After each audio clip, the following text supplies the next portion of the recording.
Unfiltered with Ndongo Gashane and Daniel Kariuki. Good evening and welcome to Unfiltered. This is the home of bold and unrivaled political discussions. And today we are going to host former Nyeri Town MP Ngojiri Wambogo, who many believe is charismatic, ambitious. Others think that he's cantankerous and araborausa. Cantankerous and araborausa. And of course I am Ndongo Gashane. And I'm Daniel Kariuki. The way you've started it, it's on a high note. Yes. Yes, and as he has said, it is unfiltered. Yes. Hapa we don't filter. Yeah. We just say as it is. Kaende. Umesikia kuna wengine wanasema wewe ni cantankerous, araborausa, ni mtu wa fujo, vita. Mheshimiwa here has been a big supporter of former President Uhuru Kenyatta. Yes. At one time, he is the one who actually started Kieleweke movement. Yes, Kieleweke. When there was Kieleweke and Tanga Tanga. Yes. So Tanga Tanga was the it was a reaction. Yes. And then for Mheshimiwa it was Kieleweke. That slogan, I think you're the one who came up. Yes. By the way, how was it to be Kieleweke? We kept saying people will get to understand that there are things that it's how utaelewa. You keep asking kwani kuendelea aje? Utaelewa. Utashika tu. So that's actually how it began. It wasn't meant to be a movement. Yes. It was just meant to be a conversation. In fact, the first time I used it as a hashtag. Kitaeleweka. Then before you know it, media had branded it as Kieleweke. And the face of Tanga Tanga was on the other and side. then Tanga Tanga came up after the former president said wewe ukitanga tanga. Yes. Lakini sasa Mhesh akakuwa kwa Kieleweke kutetea uhuru. Then kidogo wakashindwa. Waliposhindwa huyu Mhesh hapa. Yes. Kieleweke ikakosa kueleweka. Huyu Mhesh hapa alikuwa anachapa Gachagua. Na alikuwa anasema give him the microphone. The former deputy. Yes. Akaenda kama advisor wa Gachagua. Then after that after whatever happened the impeachment tena akarudi Jubilee. Uhuru mwenye alikuwa anamtetea saa hii amemlima. What is happening? Sijaanza kulima Uhuru, sijamlima. I'm just, there's a problem in this country. Right. When you support someone, you're expected not to criticize, differ with them, or to criticize them. Right. And the minute you criticize someone, then it means you unamchapa. And I say this not even just for this particular space. Ata within Jubilee, a few people. See, I'm an aspirant of Jubilee. Right. I was a member of parliament in Jubilee. I'm an aspirant now for 2027, God willing. Nikiona maneno haiendi poa, I start saying, we have a problem. Like yesterday, I shared some pictures of a caravan in Olkalau. And I was like, boss, ata kama mazi hapa tunaangusha. Track yetu imejaa watu ya DCP. Track yetu wale jamaa wako huko ndani wanafanya kampeni na wanaimba wamevaa kofia za DCP. So I don't want to know whether I'm not sure kama ni watu wetu walipatiwa kofia za DCP ama ni watu ya DCP wamebebwa na track yetu. So I was like, boss, what is this? And you see, those are the kind of questions we need to keep asking. I was the first person after we lost the election and we started having a problem. I said we need to do a serious review of how a ruling party lost an election that badly. And you see, and for me, this meant we need to ask questions all the way from the top. Our party leader was the president. What was the plan? What went wrong? We never actually did that. So even now, as we started doing another series of campaigns towards an election, I'm still stuck on the fact that did we ever go back to 2022 and find out what went wrong? Uhuru Kenyatta, as a party leader, do you believe you carry any responsibility? Command responsibility. We saw a good friend of mine, a gentleman called Mayo, who was a escort commander for the presidential escort unit, taking command responsibility after that incident in Kilifi. At a certain point, Uhuru Kenyatta was, and still is, the party leader of the Jubilee Party. What is the command responsibility he took of how he performed in 2022? What has he done different as we head into 2027? Because if nothing is done, if these questions are not focused on, we will do worse. I started talking about Olkalau. Immediately, another good friend, Honorable Keraho, passed away. I said, are we prepared? Then I started asking questions of, we were told in Mbere we can't field a candidate because the Mbere seat belonged to DP. And now since we are all part of United Opposition, which I don't understand because DP was in Kenya Kwanza, but somehow now DP is part of United Opposition, and because we are all United Opposition, we will not field a candidate. In fact, we had a gentleman, a person living with disabilities, who had actually been given a ticket from Mbere. It was withdrawn. Why? Because Mbere belongs to DP. Now, Olkalau comes up unplanned. It belongs to Jubilee. So I'm waiting for United Opposition to make the same decision.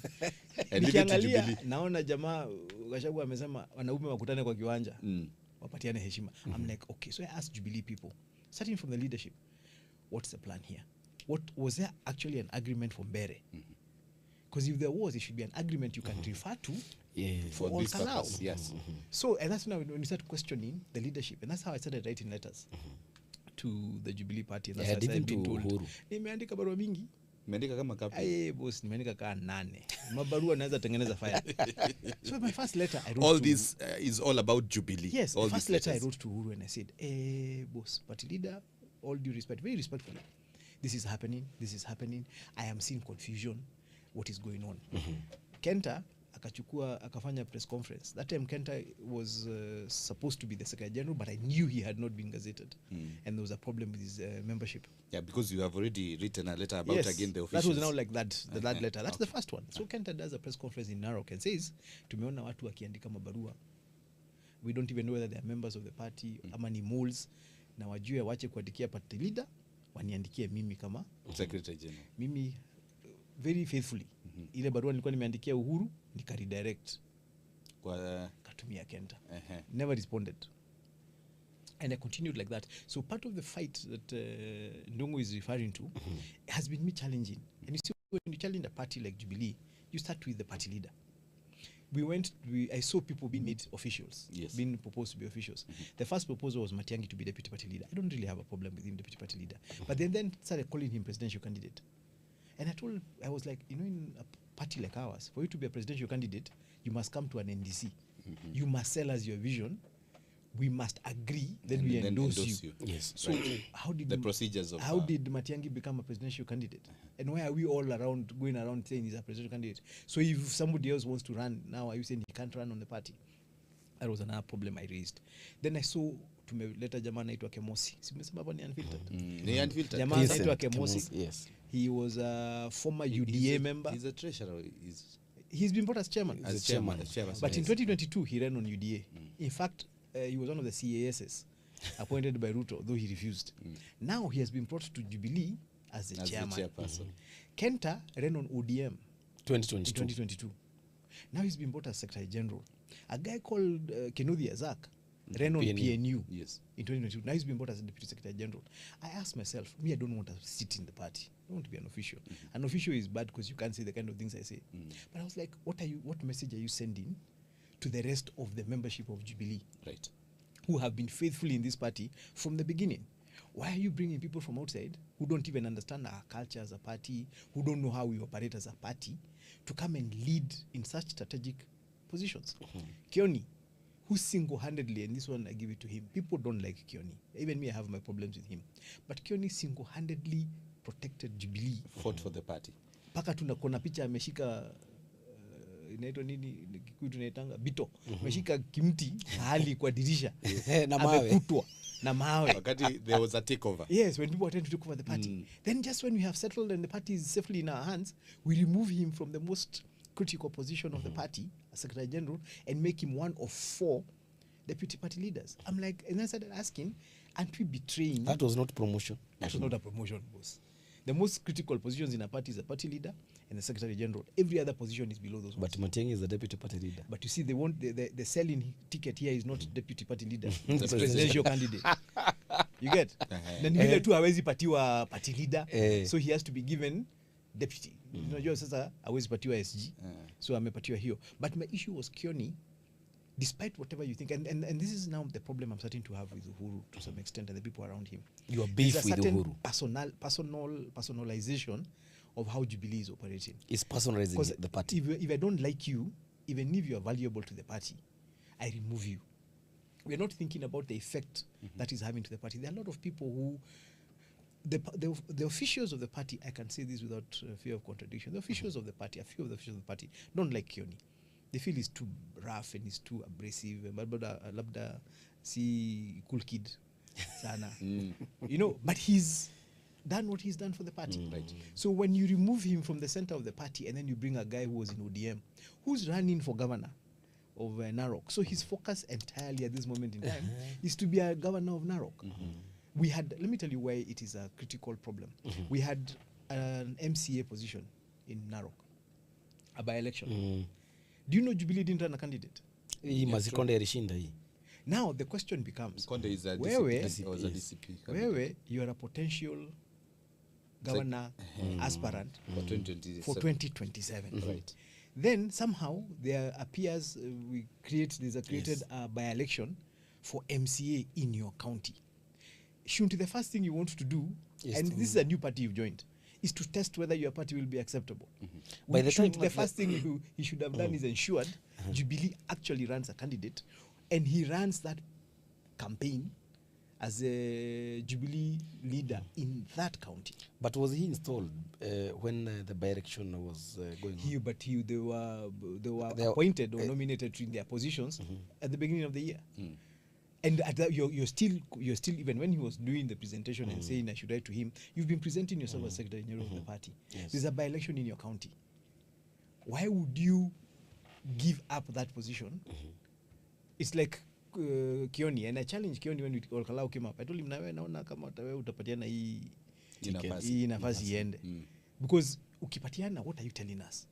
Even you yourself don't have confidence in this party. In your region. So basi tusizote tuende kwa hiyo chama umeenda lakini before Dana ulize umesema one of the issues you have with Uhuru is like he's personalizing the Jubilee party. Yes. We all know the history of political parties in Kenya. Yes. Tunasamanga vyama viko na wenyewe. Yes. So one may ask if you have a problem with Uhuru as the party leader of Jubilee, so you just now I have been told that by many people. Mesh kama hii chama haiko so you ended like first. I've been a member of Jubilee from 2017. Yes. The speech that Uhuru read when we were launching Jubilee in 2017 at Kasarani, I was part of the people who helped write it. Right? Because that time I was doing strategic communication. I was not a member of parliament then. I was doing strategic communication, working with Manoa, his spokesman, and a couple of other people. And that was a speech that explained what Jubilee stands for. So I've been in this, I have never left Jubilee, even when I was working with Gachagua. I remember when he asked me to work for him, I said, do I need to leave the party? He said, no, you're coming to work for the deputy president. You're not coming to work for a party. So if he told you need to leave the party, you don't I don't know what I would have done. Fortunately, that never came up. So I've never left that party. Now we are in a situation where this party has, the party, this thing of the party belonging to someone is a myth I want to debunk.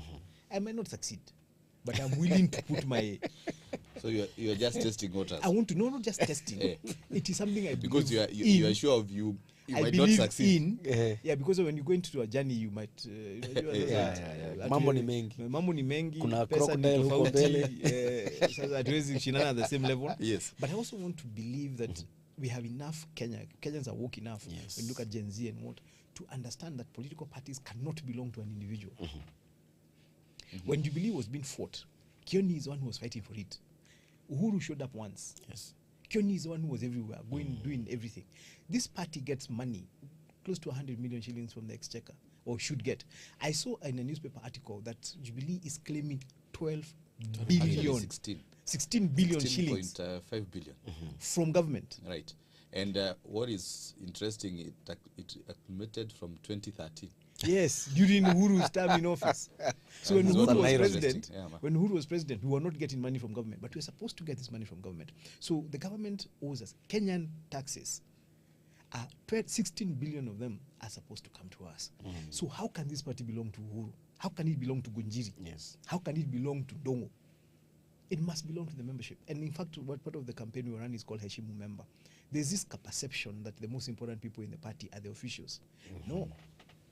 Officials are put there the same way we put members of parliament. The same misperception that members of parliament are more important than the voters is the same thing that we take to parties. And we assume because we've made you an official, sasa wewe ndio kusema. Hapana. kusema ni sisi. That's why our constitution says the most powerful organ in the party is the national delegates convention.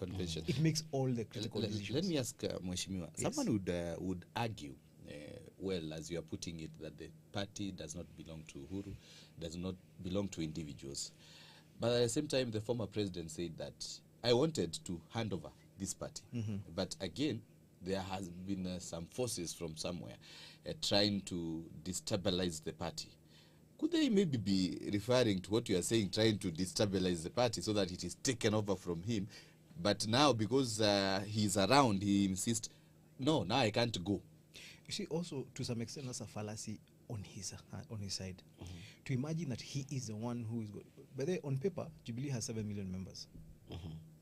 Registered members. Registered members. It's also it's therefore a fallacy for any one of us to imagine that you can decide for the 7 million the direction we will go. I was making fun with somebody about this one-term, two-term conversation. We have 28 members of parliament elected. Yes. And I think 2 senators. As Jubilee. As Jubilee. Jubilee is actually the third largest parliamentary party today. The first is UDA, the second is ODM. We are larger than Wiper. On books, paper. On paper. Nobody has tried to leverage those members of parliament. Why? Because we don't like them, or because they went and saw Ruto. They met Ruto. So people are like, watu wametuuza. You see what ODM does? And that's what kept ODM such a powerful party. Hata mkienda unafuatwa. Yeah. Unavutwa, unaletwa, ulikuwa umeenda kufanya nini? Because you're a member of our party and you represent us. But now we decided Kwenya, now unfortunately now I'm seeing Kwenya is campaigning for the UDA candidate in Kalao. You know why? He's a Jubilee member. He's a Jubilee member. Why? Because we pushed them out. We've also had this bad manners. Medho is the designated Secretary General of DCP, and he's elected. He's a member of UDA. Yes. This is really bad manners that we need to deal with if we're going to grow our political space and our political democracy. So that issue of Uhuru saying that nimekaa ili nilinde chama, it is good. But he can't linda the chama by himself. He needs to sell the reason he's linda in the chama to all of us so that we buy into it. Otherwise, we'll be the ones who will overthrow him. Because we have more votes than him. The members have more power than him. So are you saying, okay.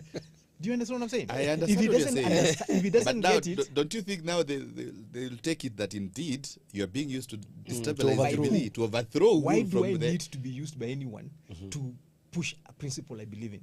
The principle I believe in is this. We have to decide where we are going in 2027 as a party.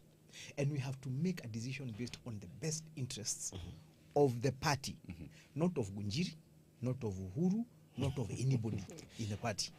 The decisions we make must be in the best interest of the party, because this party must outlast us. It's like the Republican Party deciding because Biden has left or because Obama has left, then he's the one who's going to decide for them what direction they're going to take in their politics. So do you think Uhuru should step down as the party leader? I don't think so. I don't think we're in a conflict on his position.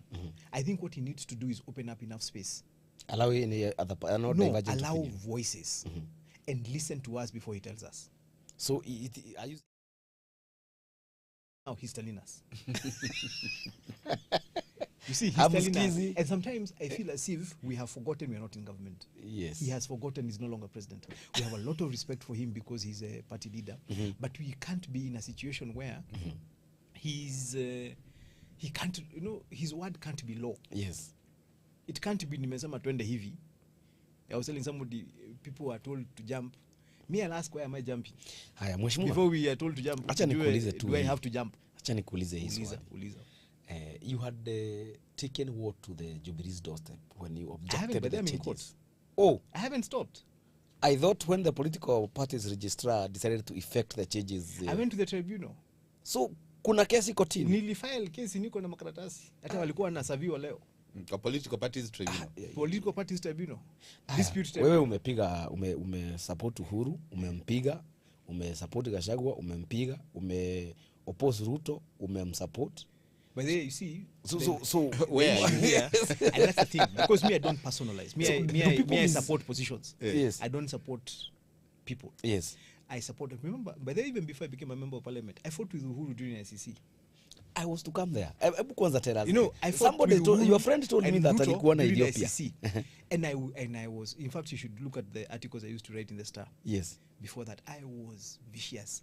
I was very, and I was a lot more emotional. I was younger, so wanaandika na siasa kwanza huko umeishi. Sikuwa nimeshika siasa, sikuwa nimelearn diplomatic speech. Nilikuwa na zusha. And I used to run I wrote a column in the Star for 8 years. And a lot of those 8 years was before 2013. Yes.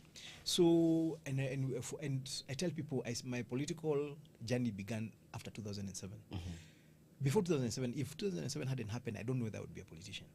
But 2007 touched something in me. I didn't have a personal, direct person who was affected, but I felt that fear of how we turned through that phase is something that really shook me. And I made a decision that I'm not going to allow other people to be putting us in this kind of position. I want to be part of the decision, because I kept saying, these politicians ndio wametufikisha hapa. All the political rhetoric that was there before 2007 got us to where people died, children, women, innocent people died. And so I started my political journey. But it was not a political journey. It was actually a civil activism journey. So I started a group called Kikuyus for Change in 2008. And Kikuyus for Change was a group of people who are Kikuyus, who came together and started saying, okay, there's something going wrong in this country. Yes. If people would just wake up and say Kikuyus are bad.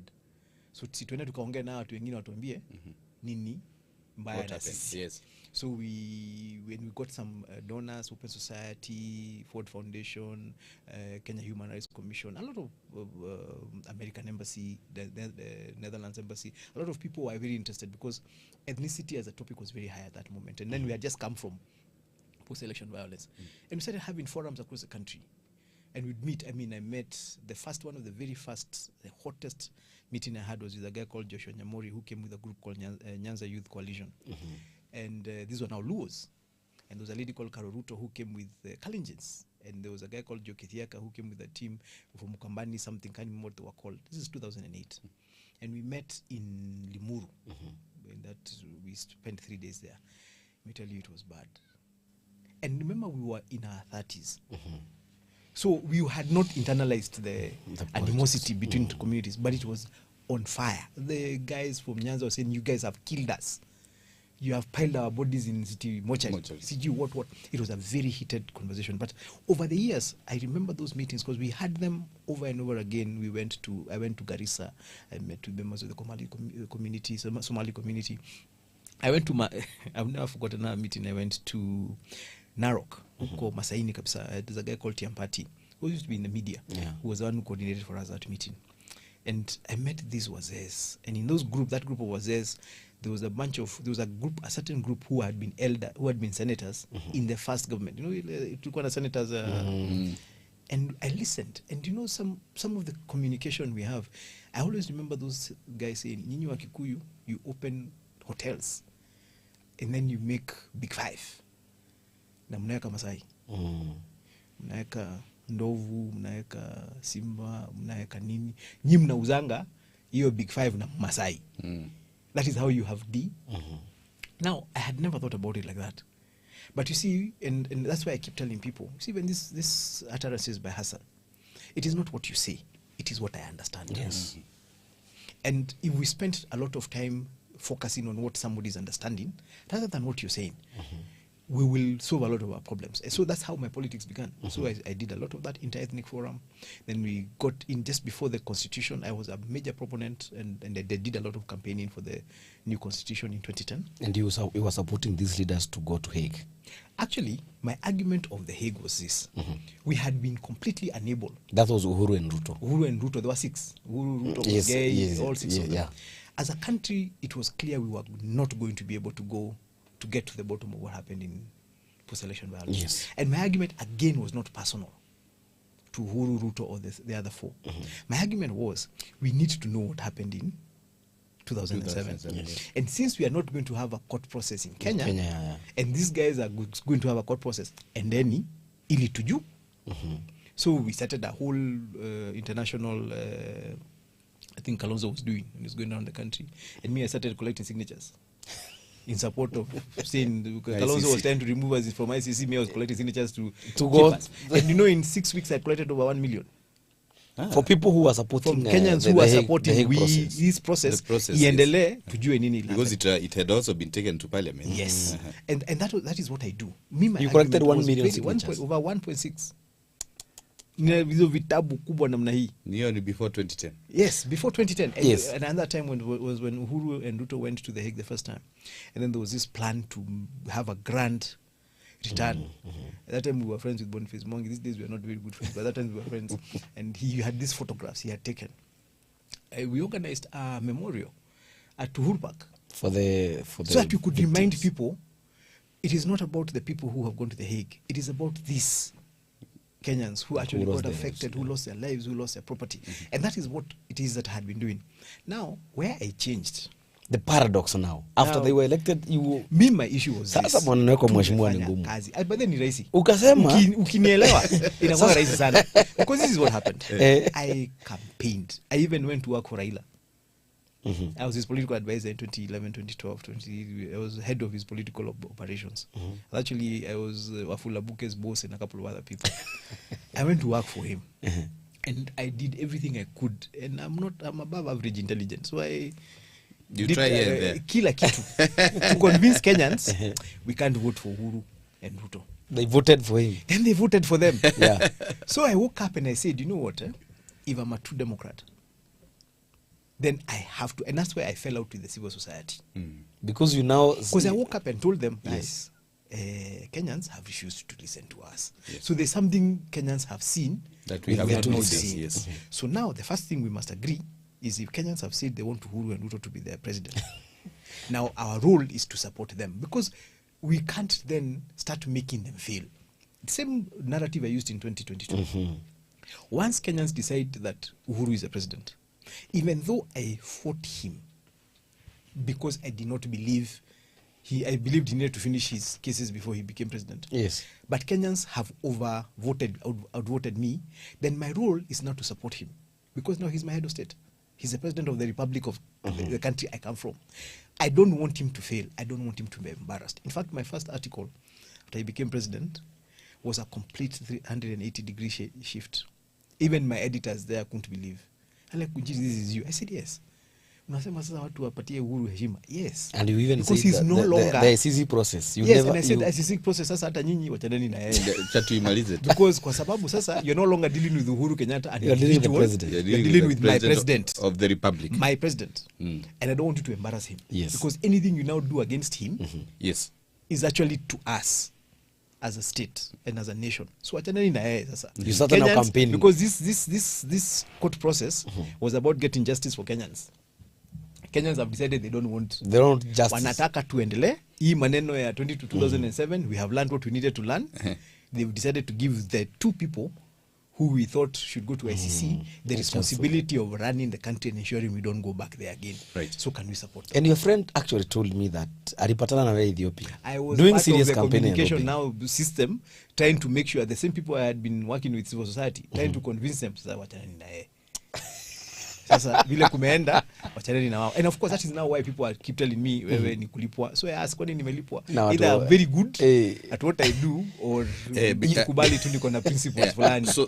That's the reason as Gashana is putting it, he will be seen maybe to some extent supporting this side, then again the same side you are hitting it hard. Actually 2022 the one person I fought with everything I had wasn't even Ruto, though I did fight Ruto, was Gachagua. First Unasema, Gachagua and patia I were microphone. members of parliament together for 5 years. 2017 to 2022. Yes, and we had our own differences. We had a lot of And again from the same violent county. political skirmishes in Nyeri, and they were between me and him. Ruto couldn't come from Sugoi or deputy president and mobilize people to fight in Nyeri. It was Gachagua who used to mobilize one team, and me I would mobilize the other one, and we had a lot of confrontation in Nyeri. So I was against UDA because of Gachagua, but then also I was against UDA because I felt you see now we had Raila, and I had worked with Raila in 2010, 2011, 2013. Na ukamdamp ukaenda Jubilee. na- Sikumdamp mi vile nilifanya si sasa Uhuru amekuwa president. So now we are helping our country move forward. 2017, I have been given a job. I'm a communications advisor to Uhuru. Or the Yes, former president. that's now where now in 2016, 2015, Yes. 2016, 2017. After I worked with some EU. So he poached you from Raila's I was actually side. poached, but no, I had left Raila's side. Okay. In 2013, after the elections went off, I had a bit of some ugly experiences, personal experiences with some people, members around Raila, and I actually walked out. I was like, you know what? Siasa zimeisha. Sasa na watu wamechukua. Mimi, I even went and worked for a gentleman who was called Alex Rondos, who was the special representative of the EU in the Horn of Africa. So I worked with them for 2 years. When I was there, I was a political advisor, Okay. dealing with security issues around the region. So when I was there, somebody from Uhuru's office, something came up in the international space, and there was an argument that Kenya is going about this fight with ICC wrong. They are trying to destroy the court rather than defend themselves. Because I don't know if you remember, there was a major effort to discredit the ICC run by Kenya. This court is about Ni ya wazungu. wanataka kuhukumu wanajaribu Africans. So the international community, which has now had the privilege of being working with at that moment, was arguing somebody needs to tell the Kenyan community that they need to deal with the case, not the court. So I sent a message to someone who was working around Uhuru and said, by the way, this is what is going on. So somebody reached out, and that's how I started now helping. Okay. You started now move away from fighting the court. Fight if you have a problem with the prosecutor or Campo and you don't believe he did the right job. Because you see what the argument National Committee was saying, the Kenyan case could have holes, right? That things that might not have been done properly. Yes. But the court is important to have. Why? Because some random mad guy is going to kill 1 million people in his country. Where are we going to take him? So if we allow Kenya to destroy this court, and that was not the problem. The international community was all going to allow Kenya to destroy the ICC because it was not about Kenya. It was about possible a place you can take people who misbehave. Yeah, even in the future. Even in future. And remember, we have Akina Lord Nikoni and a couple of other people around the region who have been followed up. You saw Falusen, Kabuga. Yeah. So there are a lot of other people who need to be consumers of that court. Yes. So the international community was going to allow Kenya to fight that court and destroy it. And we were doing an amazing job of fighting that court. So when I mentioned that to a couple of people, that's how I became okay, so you seem to understand this thing. And then now I started becoming part of that process and somehow got mainstreamed back to working around Uhuru. And actually even with Ruto. I mean, because even after Uhuru's case collapsed, I continued helping with Ruto's case, which went on for close to another year after that until it got finished. So for me, I operate on principle on an issue. If I believe on something, and I keep telling people, I could be wrong. I am a human being and I'm alive to the fact that it is possible for me to be wrong. But I will believe that thing until you prove to me it's wrong. If you can prove to me it is wrong, I will wake up and say, yeah, I was wrong. I have no pride to stick on an issue. And sometimes coming back to this case of ours with Jubilee, I feel part of the problem we are facing as Jubilee is our ego has refused to allow us to adjust to what happened in 2022. Sometimes I look at Uhuru and I feel Uhuru has just never let go. Let go of the presidency, or let go of the fact that that his candidate did not win. Yes, his candidate did not win, and then God, unfortunately, he then passed away. So now Uhuru is left to engage with Ruto, and Ruto is engaging with him as president. And a part of Uhuru, I think, still figures that thing. What makes you think? Just sometimes just watching how, we've had former presidents in this country and how they deal with issues. One or two occasions when Uhuru has spoken to the public. Uhuru first, let's agree Uhuru is pedigree. His political pedigree. If you have a political dynasty in this country, I will not be surprised if another Kenyatta becomes president again at some point in the future. That is a pedigree. We've had Jomo Kenyatta, we have Uhuru. Number two, Uhuru is a very likable and amiable person. Uhuru is the kind of person who can call anybody right now across the region, across the world, and in this country, and sit them there and tell them, you're not behaving properly. So I get a bit disappointed when I see him looking like he's getting into factional wars. Then he's taking a particular position. Yes. When Gachagua starts owning him, saying, Mimi naongea on behalf of Uhuru, I'm like, unaongea nipe hapo Uhuru kama nani? Yeah, at what point did Uhuru get brought down to the point? Labda anatafuta mileage. Of course, Gachagua anatafuta mileage, Yes. but why is Uhuru allowing him to? Because Uhuru can actually stop him. You know, Uhuru has a capacity of saying, I mean, sitaki kusikia mtu akiongea story tena di defend, mimi najua kujitetea. You know, so he's getting pulled in by different factions into fights that he really should not be part of. Uhuru has the capacity to sit Ruto down, even as Ruto is president right now, and tell him, boss, Apa, he's the only person in this country who has been where Ruto is right now. There's nobody else. We don't have any other person in Kenya alive today who has sat on the seat that Ruto is sitting and who has encountered and experienced what Ruto is experiencing. So if Uhuru took a position and decided, I don't like this guy, I didn't want him to become president, somehow he became president. Now, this, you know that argument I used in 2013? Yes. Now that you have become president, despite everything I did to stop you, I'll work with you. let me help you to succeed, because it is not about you anymore. It is about the country. Because if this country fails, I saw this letter that UDA wrote, and this was a statement that was very profound. And I hope it's not true. But the UDA, Cecily and Hassan were arguing that it looks like Uhuru is praying for Ruto to fail, so that then he's proven right.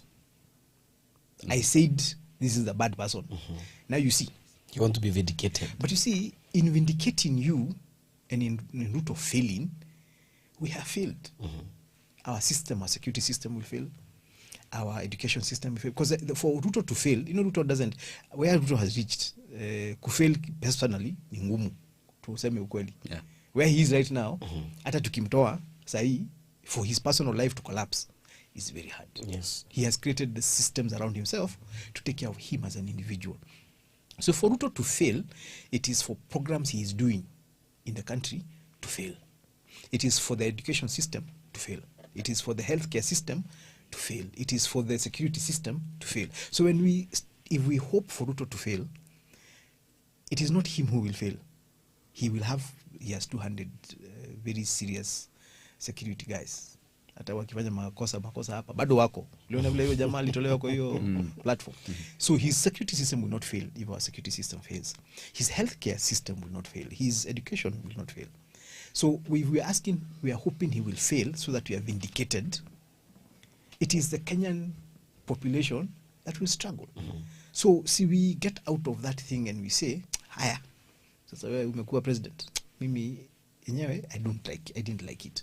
But if there's a way I can help you, kuja nikusaidie. Lakini Mhesh, do you want Uhuru also to fail? Because when you go to court and sue him, because this is basically telling Uhuru and the National Executive Council for the Jubilee that you are opposed to the decision of installing Matiang'i and some other new officials. No. In fact, I made it very categorical in the letters and in the suit and in the suit I filed and everything. I have no problem with Matiang'i. I have no problem with anybody having a position, even if opposes mine. But when we make a decision, can we make a decision with the mutaratara, with the procedures? So what are your prayers in the? First and foremost, even at ORPP, and a part of me is upset with ORPP because I wrote to ORPP. ORPP wrote to Jubilee, told them there's somebody here who is objecting. Secretary General Moitalel Ole Kenta in Narok Friday. This meeting brought together Jubilee party leaders led by Deputy Party Leader Fred Matiang'i. Former President Uhuru Kenyatta, who was not physically present, was represented by his brother Uhuru Kenyatta and addressed the gathering on a phone call. In a scathing attack to those calling for his retirement from politics, Uhuru reaffirmed his right to freedom of speech and association, stating he retains the liberty to speak and belong to a political party. He writes back to them and he sees me and says, sawa basi, we are implementing the changes. So one of the things I'm going to court is to raise that issue, that the issues I raised have not been attended. And what are your prayers? One of the things I actually raised was Matiang'i. In the letter that Jubilee wrote to me, they say that Matiang'i was the only person who has applied to be presidential candidate. So my question was, at what point did you announce that people can apply. Or have they You know, caused that? President I mean, William Ruto of Because for interfering you with to apply other as party the only affairs. person, there must have been information that you applied. So where did you tell us as members that if you want to run for president using Jubilee, you can apply? So that kusemekane, so that once you show me that, and then we see that it's only Matiang'i who, then it's okay. Like what ODM did, they issued an advert. If you want to run for any of these offices, Yes, you apply. apply. Now, Jubilee didn't do any of those things. When you are making these changes, how did you decide to make Zach Kenuthia, for example, Deputy Secretary General? On what basis? Who did you compare him with? Was there other people who wanted to be DSGs who didn't get the position? Yes. Or Kenta or Kemosi? I am not saying that they are bad, but was this process open to other members of the party, especially because the people who took them were not members of the party? For example, one of the letters that ORPP wrote to Jubilee Party, and I saw the letter when we were having a meeting in Jubilee. They wrote to Jubilee and told them, by the way, you guys have proposed for Kenta to be the SG. He is not, as of this moment in time, our records show he's not a member of the party. Yeah, because if I'd You are saying without that DM. So you Kenta have was even made the appointed, SG without you being have a member. appointed an SG, somebody as SG, when he's not even a member of the Jubilee Party. Now, are very those are the kind of serious. issues I'm raising. I'm asking guys. See, and that's why I'm saying let's not personalize the party. If you don't personalize the party, then it will do everything right with Uhuru as a party leader. And you see, Uhuru is not the one who does these processes. So part of my fight, actually, even my suit doesn't mean me anywhere. It's talking about the party who will bring their lawyers and then talking about those individuals.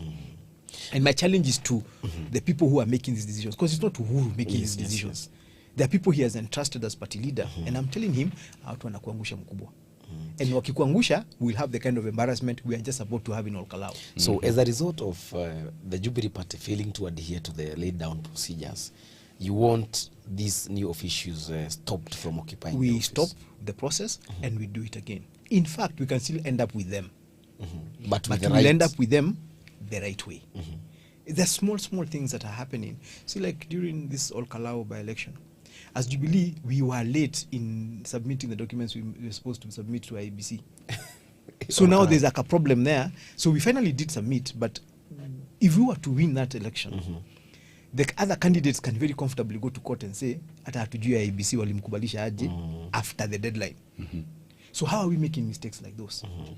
As a party that has been a ruling party that has been in operation for close to 10 years, what is going on? So you can tell there's a problem. So in my prayers, I am asking, I want to know how a decision has been made in this party, how are resources being mobilized. Even before Matiang'i and Kenta and Kemosi and Zach were affirmed. And you remember this confirmation happened last Jubilee week. Secretary General Before they were Moitalel confirmed, they were Ole in office. Kenta in Narok Friday. So my question is, This meeting brought together resources that Jubilee have party been leaders led by Deputy bring Party Leader Matiang'i Fred to Matiang'i. Former President Uhuru Kenyatta, who was not physically mobilized present, from the party. was represented by his And you are brother not yet Uhuru the Kenyatta deputy party and leader addressed the or gathering the on a phone call. presidential candidate. On what basis are those resources being mobilized? Do you understand? Yeah. Because he's a member like me now. So even me, nikitaka kwenda kufungua ofisi naweza patiwa pesa na gari na chama niende nikafungue. Those are the questions I'm asking, because if we don't get those procedures right, we will mess up 2027 even worse than we messed it. Acha nikuulize, when Uhuru was addressing Jubilee members in Narok through the phone, alisema kwamba there are people who are being used. He was actually targeting Ruto, saying that there have been efforts by the president to try and snatch or even Take over the take party. over the Jubilee party. And, we saw what happened between the Yala MP Kanini Kega and the nominated MP Sabina Chege, and they had actually removed him as a party leader. So how and the Uhuru was seemingly very angry, and he seemed to be directing his anger to you, and he said that Kinyangarika. Can you tell the Jubilee members and the public that whether there is a strategy by President Ruto probably to use you and deny Uhuru his party, the Jubilee party? First and foremost, I don't see why President Ruto would want to use me to take over Jubilee when he has UDA and he's president at this moment in time, unless he wants to take over Jubilee to bring it to his Or side. even kill it so that Or deny kill it. Uhuru Yes, a chance or kill to... it. But why does Uhuru, what chance does Uhuru need to do what at this moment in time? I mean, he has the rights as a Kenyan to vote, to mobilize support. I don't think he needs Jubilee to fight Ruto. And if he wants to use Jubilee to fight Ruto, we already have a problem. Because we can't have a structure to fight an individual. And that's the problem with our politics right now. What Jubilee should be doing, and I have challenged them on this, is should be offering an alternative. If Finance Bill 2026 is not good, what is our option? Because a finance bill must be done. The country must run on a finance bill. So if we are telling Kenyans this one is bad, what would we have recommended people, as people who have been in government? We should have said, here, you shouldn't have taxed this one, you should have taxed this one. And so that's my issue. But unajua hapo umeongea kama nani? Umeongea kama the National Treasury Cabinet Secretary, John Badi. And for all you know, because that's what he has said. He actually told Matiang'i that what do you have? What is the alternative? You see, and that is the reality. Like today, we are out here telling people to toe Ruto. But nobody is telling us tunatoa Ruto tuweke nani. Ukituambia tukikuuliza haya tunatoa Ruto tuweke nani, sema hiyo maneno tutaongea baadaye. Kwanza tumtoe. I'm like, boss, you can put somebody who is worse than Ruto. So before I agree with you, tunatoa Ruto, I must first know tunaweka nani. Kuna mtu anaweza niambia tuweke hapo kama Gachagua, nikwambia bana. Hata nilikuwa nasema kama Gachagua. Kama ni Gachagua unaweka, wacha Ruto akae. Kwa nini? Because for me, Gachagua is actually worse than Ruto. Well, he has not been a president. But you see, he has been a deputy president. And when he was so a deputy president for 2 years, how he behaved as a deputy president. Remember, you are also in power. You are also an advisor. Yes, and I was with him. Yes. And I saw how he engages with power. And I saw the pride and the hubris in which he engages. You cannot have that kind of pride and hubris and then we give you the ultimate power. I don't mean that Gachagua cannot become president of this country. I just think he's not ready to become president of this country. Not at this moment in time. There's a longer process that he needs to go through. He's not right for He's in a rush to become like Raila today as an opposition leader. And again, I have a problem with that. Raila took 20 years to get to where he was. Gachagua is where Raila was 20 years ago, where Raila could have burnt this country to get power. That is where Gachagua is. But now Gachagua wants to imagine he's where Raila was when he was coming to pass away a year ago. He's not. And we have to be able to say these things to the public and say, okay, boss, hata kama tunataka kutoa Ruto, hatuwezi toa Ruto tuweke Gachagua. Sasa tutafute now. Tunaweza toa Ruto tuweke Matiang'i. That could be that can be something we can discuss. But you don't want him to be the deputy. No, I am fighting the process. If we do the process properly and end up with Matiang'i, me I'm okay. But you see, if you do the process badly, you're weakening us. If you say, if Uhuru is upset and he is suspicious that Ruto is trying to take over the party from him, then don't open any loopholes. Let me ask you. Do you get what I'm saying? Let me emphasize that point. If you think that there's a possibility there is somebody who is after your house or wants to come and rob you, before you go attacking the person who wants to rob you, you first secure your house. And how do you secure your house? You make sure you have good doors, you have a good alarm system, you have CCTV, you have dogs. Now, Uhuru could be saying that Ruto wants to take over his party. If that is true, then can you make sure that you don't leave loopholes in the party that can be used to fight you? Don't leave loopholes that somebody like Gunjiri can take you to court on or stop you at ORPP, because you don't have to. You know enough to do this correctly. So do it correctly. Then there will be no opportunity for anybody to come after you. So if you're leaving loopholes, then even you are not being serious. Let me ask, do you think Jubilee will get to 2027 elections? It will. That I have no doubt. Whether it will survive after that is now what I am fighting to make sure it does. And will it have members of parliament, a good number of members of parliament? I would want to be a member of parliament on Jubilee in 2027. I have been a member of parliament in Jubilee before. It is a very high, today we have 28 members of parliament in Jubilee. Plus nominated? Elected, and then you add the nominated Sabina and Akbaba. But the 28 are we have like 21 members, and that's now where I come to this conversation that Jubilee must have. You see, Jubilee is a national party. Jubilee has a lot of people in Mount Kenya, including myself, who are one term. Then it has a lot of people in this time. Si mimi ndio tulikuwa nasema hii serikali isinge, si hata tulikuwa no term. Si hata tulikuwa mimi hata sikuwa one term. Unasikia tumekuwa hiyo sorry almost at the same time. Because out there looks like in one way. Why? Because I'm disagreeing with the other people who are one term. So when you disagree with the one term person, you are assumed you must be two term. By the way, mimi naambianga Yani mpaka nimeitwa vitu hata Moli in opposition. lakini naulizana sasa mimi ni NIS ya Uhuru ama mimi ni NIS in the Jubilee Party. Nilikuwa naambiwa Gachagua alisema mimi ni mtu ya NIS, lakini naulizanga watu for me to be NIS, Yes. I must have been recruited at some point. Yes. So was I recruited during Uhuru's time? Yes. Or during these 3 years of Ruto? So kama mimi ni wa NIS basi mimi ni wa kitambo. Mimi lazima nikuwe NIS ya Uhuru unless So you're saying Jubilee can get to 2027 and have members, it can implode, but again depending with how they're going to exactly. tackle issues. And how we're going, and the issues we're tackling are these ones. The constitution we have today says we're supposed to have an NDC at least 1 year to the next election. Yes. We must, essentially we're supposed to have an NDC before August this year. That NDC is where we're supposed to prosecute all these issues. Is where we're supposed to present Matiang'i as a presidential candidate. Is where we're supposed to present Kenta As the SG. as a SG. Is where we're supposed to present Zach and everybody else. Now the question I have is, kwani tunaogopa? Because if You we're want to not, install them, why are you installing them before we get to the someone NDC? argued that it's the same way the nominations happened in 2022, Exactly. where it was most of the areas were boardroom Wabudum consensus conversations. consensus, yes. And you're doing a consensus based on personalization of that process rather than going to the Kenyan people and the voters and helping them to decide. That Jubilee could have even had more members. If we had done proper Nominations. And that is the question, that is the problem I'm having right now. We are about to implode and self-sabotage our party by doing the same thing again. We are installing Zach Kenuthia, we are installing Kenta, we are installing Matiang'i, who are not necessarily bad people. But the way you're installing them, you're making people think, kwani mnaficha nini? Because why didn't you announce and say, we want to look for a Deputy Secretary General? If you're interested, please apply. Then you show us the process that has been conducted to get a Deputy Secretary General or to get a Secretary General. You know, let us not be thinking, na huyu ametoka wapi. The questions I'm asking, because I'm just a member, like a lot of the 7 million members we have, are what members are asking. I am part of a group of aspirants, we are close to 200, who are running for various offices, running for various positions in the 2027 election under Jubilee, and we have these conversations. We are like, huko kunaenda aje? Now, You are scared yes. if you can withdraw a certificate in Mbere after you've already given it to someone. Yes. What will stop you from withdrawing a certificate in Nyeri town after you've already given it to me in 2027? Because if I cannot understand the process.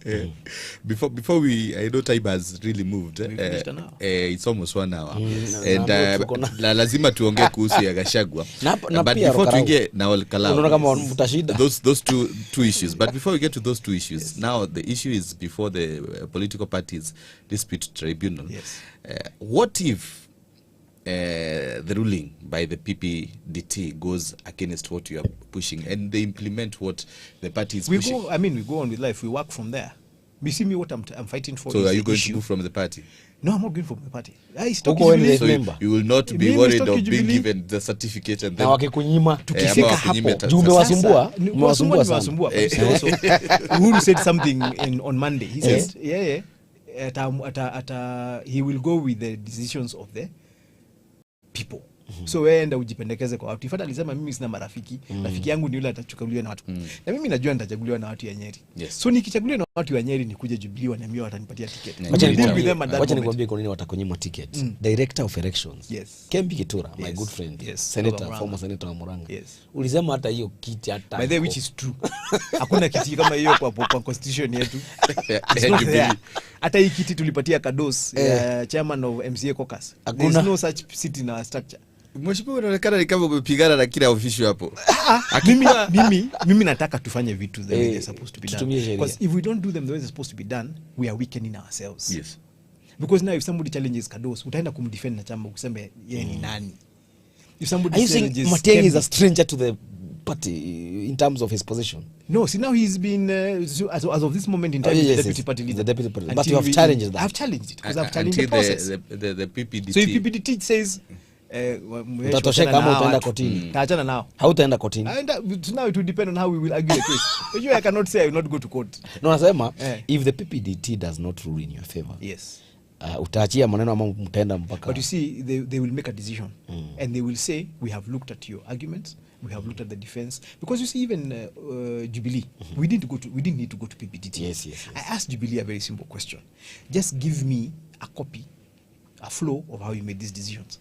They refused. That's it. Mwasumbua. Kama wangenipatia nione ukweli na kusema ukweli yenyewe mlifanya vile mnapasiwa, I would not have gone to PPTT. Or Karau. Niyo kama dharau Are you winning? I do think Are you winning or Kalau? By the way, I saw a post. I think I sent you down. Yeah, I saw it. Ati when the DCP and the UDA walikuwa na mobilize big rallies to take the certificate. Yes, for clearance. Alikuwa nakula ati alikuwa ameka mukimo and some commander stream, which sounded like Jubilee were not serious with their Kalau seats. Politics is about perception, and I'm a political strategist in communication. We are doing very badly. Very, very badly. To an extent, you feel as if Jubilee has already zoned out or Kalau to somebody else. And that was one of the challenges I raised in my letters and in my communication to the party. Have we zoned out? Kani tumesha kubali, hii kiti ni ya hiyo chama, labda na nyinyi you have already negotiated for yourself. Because the Jubilee has money. Let's start from there. Let me tell you, to mobilize 1,000 people to take you to present papers, you can even pay 300 shillings per person. Juni watu ya huko wakutembeze. Now I'm telling you secrets za siasa. That is 300,000 shillings. You can pay 500 bob. That is 500,000 shillings. Are you trying to tell me between all of us in Jubilee we can't raise 500,000 shillings? So if we including the party leader. So if we wanted to mobilize people to take Kigwa to present the papers, we would have done it. Number two, we have materials. The day Kiambu, which was the day before the presentation of papers in Kalau, we had like 1,000, 1,500 people in Kiambu. And merchandise. They were facilitated. They were given merchandise. They had hats, they had t-shirts. So we have hats and t-shirts. Now we're not doing an election in Kiambu. We're doing an election in Kalau. Yes. Hizo t-shirts na hizo kofia, hata kama hakuna zingine, si tungechukua hizo tupatie hawa watu ya Kalau wavae. Hata kama hakuna zingine. Watoe tupeleke kule. Hata tusipatie hawa, juu hawa wanakuja kufanya mkutano. Tupatie hawa wanaenda Kalau. Unasema, so in my opinion, I'm looking at this party, and by the people who are making these decisions, are they serious? I saw our truck. Simesema juu ya truck. Yes. Na iseta simi nimepiga picha. Truck inazunguka Kalau. Iko na watu wamevaa kofia za DCP na kwa picha ya Matiang'i hapo. I am like, na imewekwa picha ya Matiang'i. Na shindwa. Maybe they mean it's united opposition. But you see, so where are we running? Si basi tuseme tu aturun. Tuende tukafanyie DCP candidate. Alafu mimi nitauliza kama aspirant, am I safe in this party? Because if you are making a decision to cede a seat to another party, what will make you not cede mine? If I don't understand how you get is Jubilee going to retain that seat? I doubt. Boss, vile nimeona itakuwa ngumu. Unless Kiaraho has just, you see, Kenyans, when you're campaigning for a political seat, you actually go and convince Kenyans and you talk to them. What I am seeing in Kalau is a competition between DCP and UDA right now. Sisi tuko tu hapo. It's like we are ticking boxes, you know. Ili Wambogo asiseme hatukufeel candidate. Simamisha mtu. Maybe anaweza pita kupeleka karatasi, peleka makaratasi. Na by the way, anaweza pita kati mbona tulikuwa na meeting mbili za delegates? Again, another question. We had a meeting a week before, then we had a meeting this week. We are spending resources because those meetings are not free. We are spending resources. And then you tell me you have no resources to take to Kalau. There's a point at which I'm asking myself, do we really want to win? In fact, the question we should be saying, do we want to win Kalau? Mimi naona kama tunaogopa kushinda Kalau, tusipigwe na Gachagua. Unajua ni kama watu wetu, viongozi wetu wa chama wanajua wakichukua hiyo kiti Gachagua atawacharaza. So they are like, you know, hata afadhali tuanguke sisi zote. Time yetu imeenda sana. But do you think Kenyans misunderstand you all? Because people really, as I was tukistart nisema kuhusu Raburauza and Kantakras, do you believe Kenyans misunderstand you? Na tukiwa hapo niambie, there was a time Zach Kenothia, I don't know whether he was misquoted because I come across a video ati anasimama na DCP na yeye ni AI, nikaangalia hiyo video vizuri nikaona hiyo si AI, ni vile tu ni out of his heart about speaking. So sasa yeye anajaribu ku backtrack and of course it means he's in his head hata yeye anaona kule but anyway he could just have made a innocent mistake. Am I a Raburauza? I actually don't mind. Because you see, sometimes change is made by people who resist. If we all agree, then we will never move forward. Raila, and I spent a lot of time working with Raila for 1.5 years, close to 2. I learned a lot from him. And he would always refuse, he would always be able to justify why he's refusing something. Even if it's a political decision, he first built an argument. I am refusing because of this reason. And that is what made him last this long. I want to believe that since you guys are still inviting me for media shows, Yes. in the morning I was in Spice, on Monday I was in NTV doing the Nana show, and I'm being quoted every now and then. It means I am relevant in the things I am saying. So are you I am trying to standing for remain something. relevant? Being relevant is a good thing. Okay. It would be very bad to be relevant. Na uko hapa tu unafanya watu and nobody's taking you seriously. Yes, whatever way. But I want to be relevant on a principle. I want, nobody took Raila seriously. Yeah. Unfortunately, and very sad, until he died. Then the day he died, I remember some people in Nyeri or sitting somewhere and say, "Guy, this guy was serious," because the emotion and the national reaction to his death scared people. I remember now a man saying, "Hey, na huyu jamaa angesema watu waende State House wangeenda." You see, but nobody had ever seen that. What is it that made people follow Raila that long? Over time, you understood him. And you understood that you don't need to agree with him. Uhuru has a lot of respect for Raila. They fought viciously over the years. What made him respect Raila? At a certain point, he realized Raila stands for principles. When my life is done, first me, I'm a born-again Christian. Mimi mtoto ya mchungaji. When you're Christian and you've grown up in the setting I've grown up in, you stop getting scared about what people think. So you don't like me, hiyo ni shida yako. Because Leo, you don't like me. You see, the politics is very interesting. Yes. Today you don't like me because there's something I am saying that you don't agree with. Yes. Tomorrow I say something you agree with and you like me. Na kwanza kule social media wanakuchapa. Lakini si wote. Haukosi. Kuna wale wanakuchapa na Na kuna kuna na wale leo. wanachapwa na kila Sasa, mtu. sasa kama saa hii Gachagua akianza kusema mambo mzuri nianze kusema na Gachagua sasa umebadilika unaonekana wewe ni mtu mzuri. The people who are fighting me You will be the first will one. spin and become my supporters. Then the people who are supporting me now Yes. will start saying na wewe Gunjiri umelipwa. Unaogopa, unataka kiti yako. Unajua, mimi naulizanga watu kwani hii kiti ni ya mtu? Is there a possibility of you working with Gachagua in the future? You Yeah, I have was to change. actually to ask that question. First, you'd have Because either already he I has will said have to find we are myself changing Ruto or not as the 2027. president It can't be Gachagua. to bring It honestly in can't be a Gachagua. former deputy Gachagua. But also, then we rather even the people who think support twice. Gachagua right now. Yes. I was at a funeral service on Tuesday huko Kieni. And some women I was walking out were enjoying me. Wewe mheshimiwa unapiga Gachagua sana. So I said, bana huyo vile anatupeleka, huyo anahitaji kuchapwa. Then one of them told me, but we don't want him to lead us. We just want him to fight Ruto. So I'm like, sasa, so hatutaki atuongoze. We are happy that he's beaten Ruto. And because of that, anatusaidia. So me, I'm like, sawa. Lakini akitusaidia, like now this issue of Hassan, we have said Hassan spoke badly and everybody's doing press conferences. But Gachagua has said things like that about other people. Amesema hawa watu wa Kalenjin, hawa watu wa Jaluo, wa Baluya. He has made those kind of comments. Ameongea juu ya Wakamba. We didn't challenge him. So it becomes a bit unprincipled. As much as what Hassan has said is wrong, we should have said, me, I'm happy. Me, I said what Gachagua is doing is wrong. So I've been able to say what Hassan is doing is wrong without biting my tongue. But some people now who are busy doing pressers about Hassan are the ones who are clapping when Gachagua was doing the same thing. The same way when Gachagua was calling Uhuru names, and that's why I feel so disappointed. Me, if Uhuru today told me I have to work with Gachagua, I would look at him and tell him, okay, I know I went and worked with him as a political advisor, but Your Excellency, this man called you names. But sin siasa. Yeah. Anyway. You actually put it as possibility an experience of I you need to get. working with Ruto, President Ruto. Again, principle. Our na principles will unajua have hata to ya Gachagua converge. hujatuambia The same thing, but the answer is the same. Amesema labda change Same. My answer is the same for anyone. Our principles would have to converge. So where does your principles fail to At this converge? moment, Gachagua and I are not converging because Gachagua is seeing Kenya divided in small pieces of people. Me, I'm seeing a country that is made up of people from different places who need to work together. Yeah, anaona Wakikuyu na cousins zao na what about zao. Ruto's conversations at this moment in time. Anagonga. Ruto's conversations at this moment in time. Na anagonga kabisa. And he's the president at this moment in time. Me, I want Ruto to succeed. Why? 2027, we will sit and decide whether we're going to bring him back or not.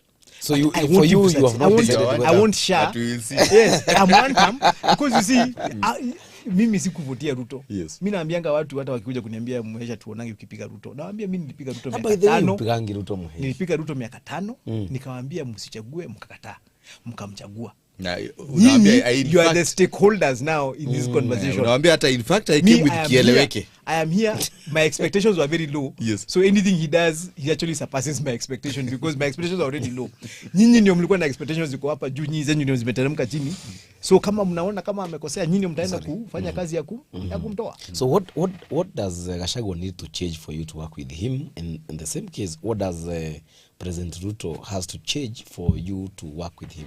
First, Gachagua needs to stop being bitter. He's bitter and angry, and he's personalized his politics to his case. So, for example, he'll call Gathoni wa Mushomba Agakunia. For example, Agakunia is a sellout. Let me use now literal English. And he'll say she is a sellout because she's not. But Gathoni didn't impeach him. She actually cried. She actually cried and fought against his impeachment. She fought Finance Bill 2023. She fought Finance Bill 2024. Yes. So the fight about who is a sellout and who is not has nothing to do with what you've done for the public. Yes. It has to do with whether you agree with him or not. Because Gathoni doesn't agree with him, she's a sellout. He needs to expand himself beyond himself. It can't be that we can only work with him when we agree with him. He needs to be able to say, Gunjiri, what is your position? And that's actually why I left. That's why I stopped working with him. I told him, boss, you can't create a party and then declare it is the only party in Mount Kenya. And you're telling me and I'm in Jubilee. And then you ask me to work with you. I can't work with you because you're bringing dictatorship into our region. So you'd have to stop. You'd have to actually become a Democrat. He can push his agenda, and he also needs to become careful in how he speaks. I think he talks very carelessly. What about Ruto? Ruto, right now, the struggle Ruto is struggling with right now is how to explain to Kenyans what he's doing. I remember we had a major fight about Haiti when our policemen went to Haiti. They finished. They came back. So I keep asking, so all of us who are fighting about Haiti, people going to Haiti, were you ever told why they went to Haiti? Were you ever told what they did the mission in Haiti? was accomplished? Was the mission accomplished? The success. Did it succeed? Did it?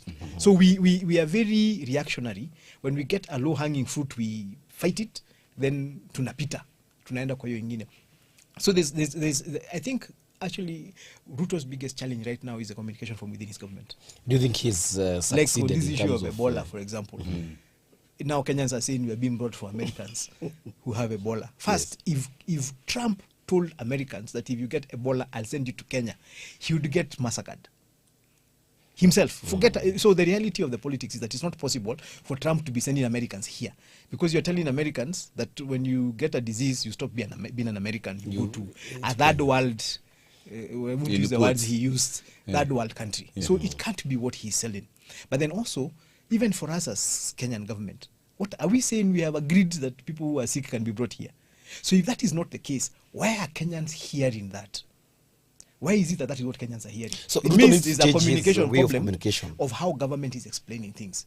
Sure, I keep meeting people who, I have even somebody who works in my organization whose entire bill was paid for by SHA. But I still keep hearing people saying SHA doesn't work. So I'm like, okay, there is a problem in explaining to Kenyans, or the government is just scared of explaining to Kenyans what is going on. Because you have to explain and be ready to be criticized. But people run away from criticism. The government must also accept to be criticized and take criticism nicely. When so sometimes they avoid to explain because of when I listened to Uhuru on Monday, criticized. He didn't really go personal. I didn't expect the kind of reaction I saw from government because he didn't attack them. He just said, and in fact at some point he said, so you ask me why I'm saying what I'm saying, then I explain.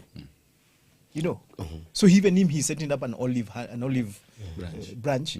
But we are also sensitive to somebody not speaking the way we are saying. The minute I say something that doesn't agree with what you're saying, I'm attacking you. That's what needs to stop even within government. They need to open themselves up, realize that their government, we will criticize them fairly and unfairly. And theirs is to take and keep explaining to us, no, what you're saying is not true. This is what is the case. What you're saying is not the case. You have to keep doing that for the 10 years or the 5 years you're in power. I was part of Uhuru's communication. We went and got Eurobond. Raila said we have taken that money and banked it in an account abroad. Hata hiyo pesa haijafika huku. And you have to explain as government that it is not true. And even today, you'll find a Kenyan who says hiyo pesa ya Eurobond. Actually, Uhuru aliweka huko. That's a statement. No wonder tuko na deni. So the problem of government being unable to communicate is across the world. So let me ask you, don't take it personally. If Okay, in a scale of 1 to 10, do you think the president has delivered or has met Kenyans' expectations? Amefanya kazi ama hajafanya? In a scale other than communication problem. In a scale of the whole, you can only compare Ruto 3 years, 3.5 years, Yes. and Uhuru 3.5 years, and Kibaki 3.5 years, and then that's the only way you can compare. Yes. For you to be able to do that, if you compare 3.5 years of Ruto and 3.5 years of Uhuru, Uhuru, he's yes. actually done well. Because the first 3.5 years of Uhuru, we were dealing with ICC. Remember, we had a bomb blast in Westgate. We had a lot of security issues. Security issues. Again, a new constitution. Our government, we were trying to implement a new constitution. We had guys who believed there were small presidents driving around with convoy cars, governors. I mean, it was just confusion, right? So Ruto has had the benefit of getting into a system that Uhuru managed. So ideally, the first 3 years, his first 3 years are certainly better than Uhuru's first 3 years. I always remind people that we had refused to vote Kibaki back. Yes, 2007. In 2007. Today we all say Kibaki was the best president this other country has ever had. So utasema but kuna 2007, Kibaki, most Kenyans didn't want to vote him back. Yes. Alipenya na Kidogo. alipenya hivi. So unaona in future tukisema Ruto, The same way today, 3 years ago, people were saying, wanaambia Uhuru maliza uende. na kama ni barabara uende nayo Na kwa barabara funga. funga, Yes. hama nayo. Actually, it was Gachagua used to tell him, hii barabara funga, enda nayo. So, 3 years later, 3 years later, we are saying Uhuru is... So unasema So, utafika Has Kenya, ever a good history, a good Wakenya country. waseme ati history, Ruto and if I was to advise Ruto, I would tell him Eh. to focus on what he will be remembered with, not what he's been told now. lakini hapo bwana Ruto You get? Because whether he serves 1 term or 2, he will be judged based on what happens during that period. the affordable. People will remember based on that. So let's not focus too much on 2 term. Let's focus on this 1 term. In fact, me, if I was his communications people, I would run with that 1 term. I would say, let's judge me after 1 term. Because even the other term will be a 1 term. So I think Shana's question also may be meant with the promises that the president had made to Yes, Kenyans yes, with the 2027 elections, Yes. and the way he managed The to pledges. outshine the Azimio, who are using the hashtag inawezekana. I think actually, ikakuwa vigumu kidogo. actually the biggest problem this government has, and which Ruto has, is the promises that were given were so many and so articulately explained that Kenyans owned them. Tutapatiwa pesa, diapers. tutatolewa kwa CRB, tutafanya. Then when you get into government and start running government, you realize you have a deni worth 10 trillion. And you wake up and you kuta enyewe, these things I was promising you guys. Now that's what I'm saying, you need to come and explain. That explanation is not being done very well. And then when people don't believe you, you need to go back again with humility and explain. That is government communication. You have to keep getting people to, you have to carry us with you. If you don't carry us with you, you will leave us here, na tutakwambia 1 term na utahama. Unaona akienda nyumbani 2027. Sasa shida hawa Nikwambia wanajaribu kutoa yeye, sioni mtu atatoa yeye. Kai. Lakini bado uko one term. Bado niko 1 term. I am still hoping that So kuna mtu Dan, atatoka, No, it is kuna very mtu atatoka interesting. huko. You know, what I'm reading from Ni kama Dana Mheshimiwa. anakuambia wewe. No, what I'm ati reading. if it walks like a duck. They talk, look like, you see also, I'm an intelligent person. Yes. I have been in politics a long time. Yes. You can't tell me you will remove Ruto with Gachagua. Hiyo nishasema. Na Kalonzo. Sasa Kalonzo, when Gachagua is away, Kalonzo disappears. So are you the one you are electing to be president or ni Gachagua? So you see, there's some things I need to be able to see. I need to see Kalonzo being self-driven. And like now, because it's the united opposition in Olkalau, he should be out there campaigning. Hata hana Let me tell candidates. you, I don't like Gachagua and I don't like his politics, but give it to him. Hata wakati ya DP Mbere, alienda ground to represent the united opposition. And he even had a candidate in Emuru Adike that Yes. garnered Then- 10,000. So you are So- telling Kenyans that they should wanafaa wapunguze emotions. Ruto anaweza Actually, kuwa emotions 10 waweke years. huko. Kabi emotions waweke kando. Tutamaliza naye And let me 2032. tell you, because you were with Kibaki and Kibaki people tried to remove him and it was not possible. Then also, this conversation about 1 term, at a certain point, it has been localized. And again, this is something I blame Gachagua for. Before Gachagua joined the opposition had a national appeal, a national conversation. When Gachagua came in and he cut out the Kikuyus, then he cut out the cousins, then he brought in the Shemejis. By the kitambo ilikuwa Ruto must go. Yes. So now unasikia mtu ako Garissa anasema nyinyi ndio mnatoa Ruto. Si. unasikia mtu mwingine anasema, and you know that, like I asked someone, I see government saying they're going to build 200,000 houses by 2027. Assume every house has been worked on by 5 or 10 people, right? So even let's just assume it has been worked on by 10 people. Yes. Those are 2 million people who have benefited directly from this government. Do you think they'll vote 1 term or 2 term? So that when we are doing these conversations about which side the government is going, can we be practical and remove emotions? If we intend to remove Ruto from office, then you need to change what we are doing. The way we are going, tumeenda 1 hour and karibu 30 minutes. Today, but it was a good discussion. I think it was necessary. Wacha tusikie tu parting shot ya mheshimiwa, because amesema tukienda hivi Jubilee ndio chama ambaye atatumia in 2027. He is an aspirant and he says there are over 200 aspirants in Jubilee. So no, actually the ones who we are working with, there are thousands. The Jubilee there are thousands forum. who are Jubilee aspirants, but the ones who formed like a small caucus. So you are going to be you are going to be seeking you are going to be running yes for Nyeri Town MP in 2027. Yes, on a Jubilee ticket. On a Jubilee ticket. Yes. Oh, okay. That is to kill. But I want to make sure by the time we get there, easy stories are Olkalau. In fact, I'm waiting for Olkalau. I'll use Olkalau as a case study to beat up the opposition, the leadership of our party with. You know, sometimes mtu anafanya makosa, unachukua hiyo makosa unamwekelea kwa meza because you guys have refused to listen to me. Yes, visit. Niliwaambia mfanye hii, hamkufanya. Niliwaambia mfanye hii, hamkufanya. So whether you like me or not, now the facts are here on the table. Somebody is telling us even if we get to 1,000 votes, we'll have tried. It's a very embarrassing thing. So, embarrassing statement. So you're saying in Mount Kenya Jubilee DCP? No. Unasema Mount Kenya DCP Jubilee? No, in Kalau right now. No, I know by Kalau, 2027. But 2027. By 2027, yes. We as Jubilee, and my intention and my prayer and my effort is to make sure that Jubilee is a viable alternative to any other party, not just DCP, to UDA, to PLP, that you can actually run on Jubilee comfortably and you have momentum behind you, because that's what a party is supposed to do. It's supposed to give you momentum. Right. You're supposed to be better off by running on a party than by running as independent. So that's the momentum right now we don't have as Jubilee, and that's the momentum I intend to ensure we have before 2027. So what's your parting shot, Mheshimiwa? I would just say that as a country, I think we need to start thinking about principles.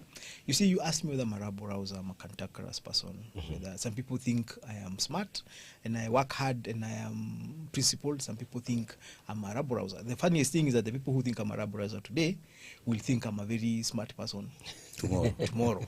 And then the next day they'll think I'm a rabble-rouser again. I do everything I do based on a principle I believe in, on the issue at hand. I think I would want to challenge us so that if good is good, it is good, whether it is Ruto who has done it, or Uhuru, or Rigathi. If it is bad, whether it is Ruto who has done it, or Rigathi, or Uhuru. This thing of saying certain people can't do bad things and certain people can't do good things is what has put us where we are. We need to be able to engage on issues and judge issues based on what is good or what is bad. And finally, let's remember that ultimately, it is the innocent, ordinary Kenyans. You know, the Christian liturgy says, you're supposed to take care of the least of the least. It is the innocent children. It is the innocent, the women, the widows, the people who don't have the capacity to come on KTN and speak like we are speaking, the people who can't drive, the people who depend on public service or by border or by Skelly to go where we are. They're the people we are supposed to be serving. So when you're electing someone, please make sure you're electing somebody who serves that person. Right. And I want to finish by sending my thoughts and prayers to the parents and the families of the children at Utumishi girls. I mean, that was very, very sad. And I just say, I said this in Spice in the morning, I want to pray and believe it is not going to be found to have been a cause of something we could have avoided. It will be very, very sad if that is the case. True, indeed. Condolences to the families, and thank you very much, Mheshimiwa. Thank you, Dan. For coming through. Of course, it has been unfiltered. And you have not filtered. I have not filtered. Umewataja wote. Wale ambao unaona ni kama wapeleki vile unawataja. Na nimesema ukweli 2027 tukichezela namna hii. Hakuna mahali. Tukisema sasa tutaanza kusema Gachagua ataanza kutuambia acha amalize aende. 2028. Thank you so much Mheshimiwa for coming. Na we know that tukikuita kesho utakuja. Na kuna rafiki yako anaitwa Tyrus from Nyeri Town. Yes. Anatuangalia amesema ni kusalimia. Ameona kama nimeangusha jeshi. Kama nimesoma nimeshika jeshi vizuri. Very good. Done. So definitely, thank you very much. And my name is Daniel Kariuki. Of course, I will keep inviting such guests here on Unfiltered. But for now, I want to wish you all the best. Asante. Until next week, I am Dongo Chane. Unfiltered with Ndongo Gashane and Daniel Kariuki.